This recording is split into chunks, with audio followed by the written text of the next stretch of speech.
Hi, everybody. Welcome back to Old Time Rock and Roll. I'm your host, David Tear, where I've been featuring my personal top 3,000 songs of the rock era from 1954 to 1999. And today I'm up to song number 2563, and it's another Beatles song, I believe the 14th I've featured so far. And this one is I Don't Want to Spoil the Party. Um, it was released, it was recorded in 1964, I think first released the end of 64. Um, it peaked on the charts in 65. It was a B-side of a two-sided single, which was very common in the 60s. The A-side was 8 Days a Week, which went all the way to number one. That one's coming up much higher.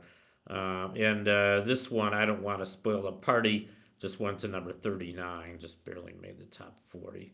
And it was also released on their album called Beatles for Sale that was released, I think, in 1964, both in England and the US. I think they were different album releases.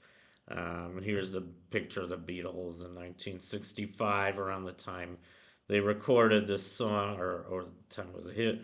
Anyway, I'm not going to say any more about the Beatles because, I'm sure you guys all know all about them, and I'm featuring a total of 91 songs by them on my list. I'm only up to number 14. If you were interested in learning more about the Beatles, you can look them up. But I mostly just want to talk about this song. I Don't Want to Spoil the Party. It's an okay song, not one of my favorites by the Beatles. Pretty simple song. It was, even though the songwriting is attributed to John Lennon and Paul McCartney, it was really John Lennon who wrote this song, like he did many of the others. And it's just about a kind of a lonely young man. He decides to go to a party. I guess he has a girlfriend, but he goes to this party and he's upset because his girlfriend doesn't show up at the party.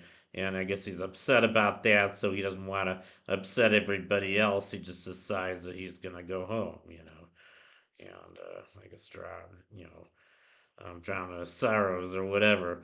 I don't know. I don't really like the message of this song. I mean, I've kind of been in this guy's shoes because I've been to a lot of parties and I've been lonely and hoping to meet women and not being able to do so. Maybe because everyone's with another boyfriend. Maybe just because I've been too shy.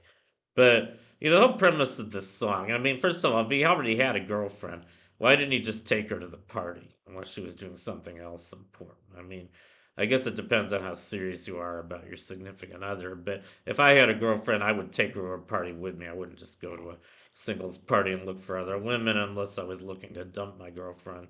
In case he probably doesn't belong with her and maybe should look for another girl at the party. But that's just kind of my assessment of this song. I don't know. Maybe times were different in the early '60s, but anyway, that's just kind of my view of this song. I don't want to spoil the party.